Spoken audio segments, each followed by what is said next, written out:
ስለ አማራ ህዝብ የተከፈለ ውድ ዋጋ አርበኛ ሙሉቀን መኳንንት በአማራ ፋኖ የኮማንዶና የመሰረታዊ ውትድርና በማሰልጠን ታሪክ ውስጥ ፈር ቀዳጅ አሰልጣኝና በርካታ ዙሮችን ያለ ድካም ያሰለጠነ አዲስ ትውልድ ቀራጭ ትጉ አርበኛ ነበር። ታዲያ በክብር መስዋዕትነትን ተቀብሏል። ጤና ይስጥልን። ይህ የፋኖ ድምጽ ነው።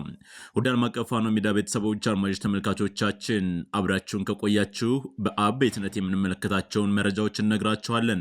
የዛሬም ዋለ ፋኖ ዜና ጥንቅራችን አካልም አድርገናቸዋል። ወንዳለ ቢክስ ነኝ። በወሎ ቤት አማራ የምኒልክ ልጆች ተገርፎ ሸዋ መራ ቤቴ ገባው 105ኛ አየር ወለድ ክፍለ ጦር ላይ በጀግና አፄ ዳዊት ክፍለ ጦር በተሰራ ድንቅ ኦፕሬሽን ውጤታማ ድል ተመዘገበ። በምዕራብ ወሎ ግንባር ጠላት ይተማመንበት የነበረው ከባድ ምሽግ ተሰበረ። መካነ ሰላም ከተማ ውስጥ በተሰራው በዚህ ልዩ ኦፕሬሽን የጠላት ኃይል ከባድ ኪሳራ ደርሶበታል። በምስራቅ ጎጃም ዞን ከታፈሱ 1330 ወጣቶች መካከል 850 የሚደርሱት ከደብረ ማርቆስ ማሰልጠኛ ካምፕ መጥፋታቸው ተረጋገጠ። የአፋብኃ ሰሜን አማራ ቀጠና በላይ ዕዝ ሜጀር ጀነራል ባንታባት አንደኛ ኮር ስር የሚገኙ የተለያዩ አሃዶች ድል አስመዘገቡ። ጤና ይስጥልን። በድጋሜ እነዚህንና ሌሎች አበይት የግንባር መረጃዎችን አጠቃለን ወደ እናንተ ጆሮ እናደርሳለን። አብራችሁን ቆዩ። ቅድሚያ የምናደርገው ስለ አማራ ህዝብ የተከፈለውን ውድ ዋጋ የምንዘክርበትን መረጃችን ነው። አርበኛ ሙሉቀን መኳንንት በአማራ ፋኖ የኮማንዶና መሰረታዊ ውትድርናን በማሰልጠን ታሪክ ውስጥ ፈርቀዳጅ አሰልጣኝና በርካታ ዙሮችን ያለ ድካም ያሰለጠነ አዲስ ትውልድ ቀራጭ ትጉ አርበኛ ነበር። እንዲሁም በአማራ ፋኖ ታሪክ ለመጀመሪያ ጊዜ በጸደይ ኮማንዶ ማሰልጠኛ ትምህርት ቤት የተሰጠውን የጎንደርና ጎጃም የተውጣጡ የጋራ ኃይል የተሰጠውን ታሪካዊ የአማራ አንድነት ምሳሌ የሆነውን የኮማንዶ ስልጠና በትምህርት ቤቱ አዛዥነትና በመሪ አሰልጣኝነት በአስደናቂ አይረሴ በሆነ መንገድ አሰልጥኖ ማስመርቋል። ከመሰረታዊ አባልነት እስከ ክፍለ ጦር አመራርነት ትልቅ ዋጋ በመክፈል በትግል ያደገ ጀግና፣ በተዋጊነቱ የተሰበሩ ምሽግ ጠላት የሚመሰክርለት፣ መሬትን በአግባቡ መጠቀም የሚችል ብቁ ወታደራዊ መሪ ሆኖ የአማራን ህዝብ ወደ ነጻነት ለማድረስ በቃል የማይገለጽ ዋጋ ከፍሏል። ትላንት ጥር 17 2018 አንድ ታጋይ ለህዝቡና ለሀገሩ መክፈል የሚችለውን ውድ የክብር መስዋዕትነት በመክፈል ለአማራና ለአማራነት ከፍታ አባቶቹን ታሪክ በመድገም ለአዲስ ትውልድ ክብርና አርበኝነትን አውርሶ በክብር ተሰውቷል። በዚህ አማራው በአንድነት ብሩህ ተስፋ ይዞ ትግል በአዲስ መንፈስ መቀጣጠል በጀመረበት ተላላኪው ሰላቶና አስመሳዩ እየጠራ ሚናውን እየለየ ከየቤቱ ያለው አማራ ለመሰልጠንና ለመደራጀት እየተራወጠ ባለበት በዚህ ወቅት አርበኛ ሙሉቀን መኳንንት እጅግ ከማንም በላይ በምታስፈልገን በዚህ ወቅት በክብር መስዋዕትነት ቢለየንም በልጅ እድሜህ በወታደራዊ እውቀት አባት ሆነ ባፈራቸው ልጆች ተተኪውን ትውልድ በብቃት እናሰለጥነዋለን፣ እናደራጀዋለን። እኛንም ለጠላት እጅ ከመስጠትና ምቾት ፈልጎ በአማራ ህዝብ ደምና እንባ ተረማምዶ ለጠላት ከማደር ጠብቆ ያንተንና የነው ባንታባትን የክብር መስዋዕትነት ለመቀበል ያብቃን። ለትግል ወንድሞቹና ለቤተሰቦቹ ለወዳጅ ዘመዶቹ መጽናናት እንመኛለሁ። ክብር ለትግሉ ሰማዕታት። አርበኛ ሳሙኤል ባለድል የአፋብኃ ወታደራዊ ስልጠና መምሪያ ኃላፊ። ወደ አድማጭ ተመልካቾች መረጃችን እንደቀጠለ ነው። በወሎ ቤት አምሃራ የምኒልክ ልጆች ተገርፎ ሸዋ መራ ቤቴ የገባው የ105ኛ አየር ወለድ ክፍለ ጦር ላይ በጀግናው አፄ ዳዊት ክፍለ ጦር በተሰራው ድንቅ ኦፕሬሽን ውጤታማ ድል ተመዘገበ። የአማራ ፋኖ ብሔራዊ ንቅናቄ አፋብኃ ሸዋ ጠቅላይ ግዛት ዕዝ ከተሰማራባቸው የሸዋ ቀጠናዎች ውስጥ በመርሃ ቤቴ አውራጃ በ105ኛ አየር ወለድ ክፍለ ጦር ላይ በትላንትናው ዕለት ጥር 17 2018 ድል ተቀዳጅቷል። በሸዋ መራ ቤቴ አውራጃ ጠላት መነሻውን ከሬማ ከተማ በማድረግ በግብር ስም ህዝባችንን ለመዝረፍ በከተማዋ በቅርብ ርቀት ላይ በምትገኘው የመጀት ቀበሌ ነዋሪዎች ላይ ከፍተኛ ድብደባ መፈጸም፣ ያልተመጣጠነ የግብር ተመን በመጣል በአስገዳጅ ገንዘብ እየሰበሰበ ባለበት ወቅት የአማራ ፋኖ ብሔራዊ ንቅናቄ አፋብኃ ሸዋ ጠቅላይ ግዛት ዕዝ አፄ አምደ ጽዮን ኮር የጀግናው አፄ ዳዊት ክፍለ ጦር አካል የሆኑት አስማረ ዳኛ አንደኛ ሻለቃ በተፈጸመበት ድንገተኛ መብረቃዊ ጥቃት ትላንት እሁድ ከቀኑ 6 ሰዓት ላይ የብልጽግናው አየር ወለድ አባላቱ ሙትና ቁስለኛ ሲሆን አንድ የሻምበል አመራር ተገድሏል። ከ8 በላይ የእጅ ስልካቸው ሳይቀር ጥለው ሲሸሹ ከ10 በላይ ወታደራዊ ቦርሳዎችና ከህዝብ በመሰብሰብ ላይ የነበረ በርካታ ገንዘብና የጤና መድን ደረሰኝና ሌሎች ዶክመንቶችን በድንገት ጥለው ወደ መጡበት ሬማ ከተማ እግሬ አውጭኝ ብለው መሻቸውን ኮሮ አረጋግጧል። ይህ በእንዲህ እንዳለ በሸዋ ይፋትና ጥሙጋ አውራጃ የፍራታና ግድም ወረዳ የአላላና የይምለዋ ቀበሌ ነዋሪዎች የሆኑት በርካታ ንጹሃኖች በብልጽግና ካድሬዎች ትዕዛዝ ሰጭነት የአማራ ፋኖ ብሔራዊ ንቅናቄ ሸዋ ጠቅላይ ግዛት ዕዝ አጼ አምደ ጽዮን ኮር የሰባት ለሰባ ክፍለ ጦር አባላትና በቀጠና የሚገኙ የሸዋ ጠቅላይ ግዛት እዝ የአርበኞች ጦር ሰራዊት አባላት የሆኑ ቤተሰቦችን የፋኖ ቤተሰብ በመሆናቸው ብቻ መርጠው በግፍ ማሰራቸውን ክፍለ ጦሩ አስታውቋል። በግፍ እስረኞች ውስጥ በከፊል አቶ ሹመት ማናስቦ የፋኖ መለስ ሹመት ወላጅ አባት፣ ወይዘሮ አጅባን አየለ የፋኖ አሳልፍ አጅባን ወላጅ እናት፣ አቶ ሞገስ በቀለ የፋኖ የገረም ሞገስ ወላጅ አባት፣ ወይዘሮ አሳበች መንገሻ የፋኖ መመኪያ መሸሻ ወላጅ እናት፣ ወይዘሮ አስናቁ ከስም የፋኖ ተስፋ የከፈለኝ ባለቤት፣ ወይዘሮ ብርቅ ያለማየሁ የፋኖ ነጋሽ ማሞ ባለቤት፣ ወይዘሮ ብዙ በቀለ የፋኖ ሀብቴ ዘነበ ባለቤት፣ ወይዘሮ ብዙነሽ አስፋው የአባት አርበኛ ቻሊ አስፋው እህት፣ አቶ ፋንታ ጌታቸው የአባት አርበኛ ሞገስ ፋንታ ወላጅ አባት፣ አቶ ወንድም አያሌው የአባት አርበኛ ግዛቸው ወንድም ወላጅ አባት፣ ወይዘሮ ወርቅነሽ በቀለ የአባት አርበኛ ረጋኝ ማስረሻ ባለቤት፣ ወይዘሮ ስንቅነሽ ዳኜ የአባት አርበኛ በየነ ፋሩ ባለቤት፣ ወይዘሮ አረጋ ንጋቱ የአርበኛ ጋይስ ወዳጅ ባለቤት፣ የአርበኛ መለሰ ገረመው ቤተሰብን ጨምሮ በርካታ የፋኖ ታጋይ ቤተሰቦች በአገዛዙ በአጣዬ ከተማ ፖሊስ ጣቢያ በግፍ ታስረው ይገኛሉ። የአፋብኃ ሸዋ ጠቅላይ ግዛት እዝ አጼ አምደ ጽዮን ኮር ሚዲያና ኮሚኒኬሽን ክፍል ከግንባር መረጃዎችን አጠናቅሮ አድርሰዋል። መረጃችን አሁንም እንደቀጠለ ነው። አብራችሁን ቆዩ። በምዕራብ ወሎ ግንባር ጠላት ይተማመንበት የነበረው ከባድ ምሽግ ተሰብሯል። ትላንት ለዛሬ ሌሊት ማለትም ጥር 17 ለ18 መካነ ሰላም ከተማ ውስጥ በተሰራ ኦፕሬሽን የጠላት ኃይል ከባድ ኪሳራ ደርሶበታል።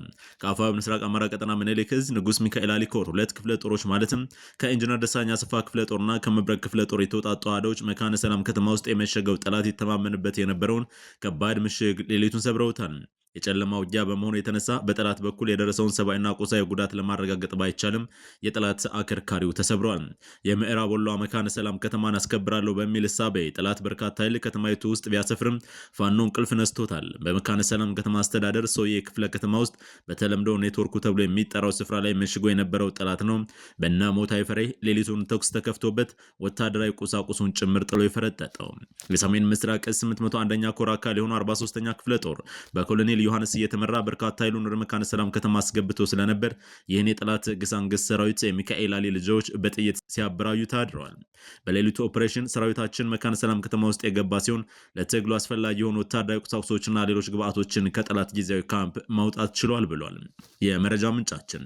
በአራት አቅጣጫ በተደረገው የሌሊቱ ኦፕሬሽን ጠላት ይዞታውን ላለመልቀቅ የመጨረሻ አቅሙን የተጠቀመ ቢሆንም ሰራዊታችን በአየር ማረፊያና በሰውዬ በኩል ያለውን ምሽግ በመስበሩ የተነሳ አብዛኛው የጠላት ኃይል ወደ ደሴ መስመር መጓዙ ታውቋል። በኮሎኔል ዮሐንስ የሚመራው ኃይልም አቅም ስላነሰው በሚል በዛሬው ዕለት በርከት ያለ ተሽከርካሪ ወደ መካነ ሰላም እየተጓዘ መሆኑ ለማረጋገጥ ችለናል ሲል የንጉስ ሚካኤል አሊ ኮር ህዝብ ግንኙነት ኃላፊ ፋኖ ቃል አቦር ቀዬ ለእዙ በላከው የአውደ ውጊያ ሪፖርት ገልጿል። ወደ ጎጃም ተሻግረናል። በምስራቅ ጎጃም ከታፈሱ 1330 ወጣቶች መካከል 850 የሚደርሱት ከደብረ ማርቆስ ማሰልጠኛ ካምፕ መጥፋታቸው ተረጋገጠ። እነዚህ አራት ወጣቶች በዋቢነት በምስል ላይ የተቀመጡ ሲሆን ደረጀ ጎሹ፣ ደሳለኝ ወርቁ፣ እንዳለ ይበልጣልና ዘጋለ ሰጤ ይባላሉ። በነብሴ ሳር ምድር ወረዳ ከመርጦ ለማርያም ከተማ መሀል አደባባይ ታፍሰው ደቅደቅ ባለው ጨለማ ወደ ደብረ ማርቆስ ከተማ ከተጓዙ 110 ወጣቶች መካከል ይገኛሉ። ደሳለኝ ወርቁ በመርጦ ለማርያም ከተማ ዙሪያ የሸዋት ቀበሌ ነዋሪ ሲሆን ከዓመታት በፊት በደረሰበት የአንጀት መታጠፍ ቀዶ ጥገና ሕክምና ህይወቱ የተረፈች መሆኑን የሚመሰክር ለምጽ በሆዱ መሃል ተመልክተናል። ቀሪ 3 ወጣቶች ከተሰማሩበት የጉልበት ስራ በሚንሻዎች ታፍሰው ከደሳለኝ ወርቁ ጋር በአንድ መኪና ተጭነው ደብረ ማርቆስ ወታደራዊ ማሰልጠኛ ራሳቸውን ማግኘታቸውንም ከታፋሾቹ አንደበት ተሰምቷል። ሚኒሻዎች እየደበደቡ ወደ ፖሊስ ጣቢያ ከወሰዱን በኋላ ስልካችንን ቀምተው ምሽት በአንድ መኪና አጭቀው የወሰዱን 60 የመርጦ ለማርያም ከተማ ወጣቶችና 50 የዙሪያ ቀበሌ ወጣቶች በድምራችን 110 ሆነን ደብረ ማርቆስ ከተማ ስንደርስ ከምስራቅ ጎጃም ዞን ወረዳዎች ታፍሰው ከመጡት ጋር 1330 እንሆን ነበር ያሉት ወጣቶቹም በወታደራዊ ካምፕ ለ10 ቀናት መቆየታቸውን ያስታውሳሉ። በደብረ ማርቆስ ወታደራዊ ማሰልጠኛ ካምፕ በገባን በሁለተኛው ቀን ለሁለት ከፍለው ወደ አዳራሽ ወስደው የሃይማኖት አባቶች፣ ሴቶች፣ ወጣቶችና ሽማግሌዎች የሚደበድቡትን ቪዲዮ እንድንመለከት ካደረጉን በኋላ ከዚህ ወጣችሁ ብትጠፉ ጥንፈኛ እንደዚህ ያሰቃያቸዋል እያሉ ሲያሸማቅቁንና እየሳቅን እንመለከታቸው ነበር እያሉ በፈገግታ የገጠማቸውን ነገር ሁሉ እያወጉን አረፈድን። ለቀን ስራ ይሆናል ብለን በለበስነው ልብስ ስፖርት ሲያሰሩን የነበሩትም ከታፈሱት ውስጥ ግዙፍ ሰውነት ያላቸው ተመርጠው ሲሆን ከ45 ቀን በኋላ ፓራ ኮማንዶ ሆነን እንደምንመረቅ ተነግሮን ስልጠና ከጀመርንበት ቀን ጀምሮ ቀን በቀን በወጣቶች እየጠፉ ወደ ሀገራቸው ሲሄዱ እኛም ጠፍተን ወደ እናንተ መጠናል። እዚህ ከመጣን በኋላ አስፈላጊውን እንክብካቤ ተደርጎልናል በማለት ለ206ኛ ኮር ምስጋና አቅርበዋል። ፓራኮማንዶ ወይስ ፋራኮማንዶ የሚለው ሳይገባን በቀን ስራ ልብሳችንና በባዶ እግራችን አሰልጥነው ወደ ጦርነት ሊማግኑን መሆኑን በመረዳት በማሰልጠኛ ከነበረው 1330 ታፋኝ መካከል 850 የምንሆነው እየጠፋን ወደ ፋኖ ተቀላቅለናል ያሉት እነዚህ ወጣቶች የአርመኔው ስርዓት ሰሞኑን በከተማዎች እያደረገ ያለውን የወጣቶች አፈሳና ስቃይ ትክዝ ብለው አጫውተዋል። በስርዓቱ ታፍሰው ከማሰልጠኛ የወጡት ወጣቶች በመንከባከብ ላይ የሚገኘው 206ኛ ኮር በመርጦ ለማርያም ከተማ በስራ ላይ የነበሩ ወጣቶች ልጆቻችሁን የተነጠቃችሁና የጠፉ ባችሁ የእነዚህ ወጣት ቤተሰቦች ዛሬ ልጆቻቸው ከወንድሞቻቸው ጎን በአስተማማኝ ሁኔታ ይገኛሉና ልጆቻችሁን ትረከቡ ዘንድ ጥሪ እናቀርባለን ብሏል። የአፋብኃኝ ቴዎድሮስ 206ኛ ኮር የህዝብ ግንኙነት ክፍል። ጎንደር አፋብኃኝ ሰሜን አማራ ቀጠና በላይ አዝማች ጀነራል ዋንታባት አንደኛ ኮር ጉና ክፍለ ጦር አሃድ የሆነው አንድ አቤት ብርጌድ 2 ቀናት ፈጀ ወቅታዊ ጉዳዮች ምክክር አደረገ። መርሃ ግብሩን የመሩት የጉና ክፍለ ጦር ሰብሳቢ አርበኛው ወንድዋንታ አሰፋ፣ ምክትል ወታደራዊ አዛዥ ኢንጂነር አበራ ንብረቱና ሁሉም የስራ ኃላፊዎች በተሳተፉበት ለብርጌድ የፋኖ አባላት ወታደራዊና ፖለቲካዊ ግንዛቤን ሰጥተዋል። እንዲሁም በቀጣይ ወታደራዊ ስራዎች ሀብት አሰባሰብ፣ በህዝብ ፍትህ አሰጣጥ፣ በወታደር ፕወዛም ከህዝብ ጋር በሚደረግ መድረኮች በመሳሰሉት ጉዳዮች ሰፊው ተካሂዷል። ሁሉናችን ማበረ ክንዳች ሲል መረጃውን ለዓለም አቀፍ ፋኖ ሚዲያ ያደረሰው የጉና ክፍለ ጦር ህዝብ ግንኙነት ኃላፊ ፋኖ መምህር ያሬድ ገደፋው ነው።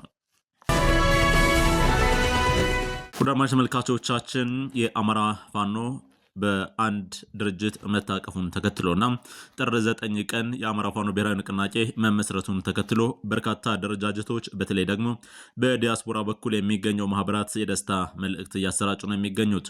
ሁሉም የተባበሩት የአማራ ማህበር በደቡብ አፍሪካ በላከው የደስታ መግለጫ መላው የአማራ ህዝብ በሀገር ውስጥም ሆነ በውጭ የምትኖር የአንድነቱ ደጋፊዎች በሙሉ ከልብ በጉጉት ስንጠብቀው የነበረው አንድነት እነሆ ጊዜውን ጠብቆ ጥር 9 ተበሰረ።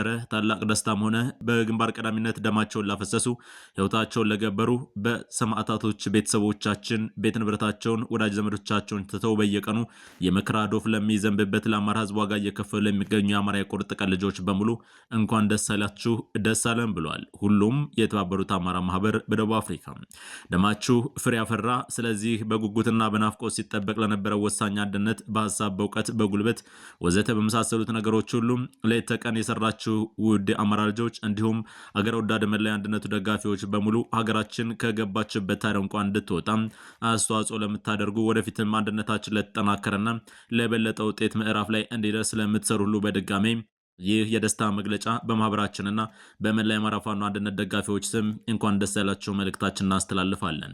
እንዲሁም የአማራ ፋኖ ብሔራዊ ንቅናቄ አፋብኃኝ ያቀረበውን ጥሪ በታላቅ ደስታ እንቀበላለን ብለዋል።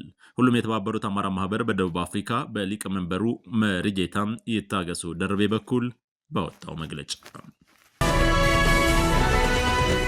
ወደ አድማጭ ተመልካቾቻችን በርካታ ማህበራትም የደስታ መግለጫቸውን ልከዋል። ከዚህ መካከል የአማራ ፋኖ ብሔራዊ ንቅናቄ መመስረቱን አስመልክቶ የኢትዮጵያን ትብብር ንቅናቄም እንዲሁ የእንኳን ደስ ያላችሁ መልእክቱን አስተላልፏል።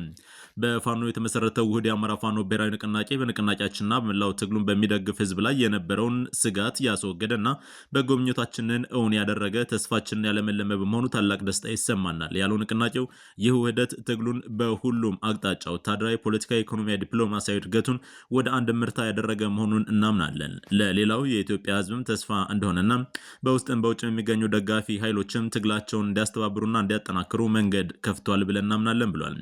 የትግሉ መቋጫ ያለውን ስርዓት አስወግዶ ፍትሐዊና ተሳታፊ የሆነ የፖለቲካ ስርዓት መመስረት መሆኑን በመገንዘብ የአማራ ፋኖ ብሔራዊ ንቅናቄ በአጭር ጊዜ ትግሉን ፍኖተ ካርታ በመዘርጋት ሁሉንም ኢትዮጵያውያን በማሳተፍ ኃላፊነቱን ይወጣን ብለን እናምናለን ብሏል።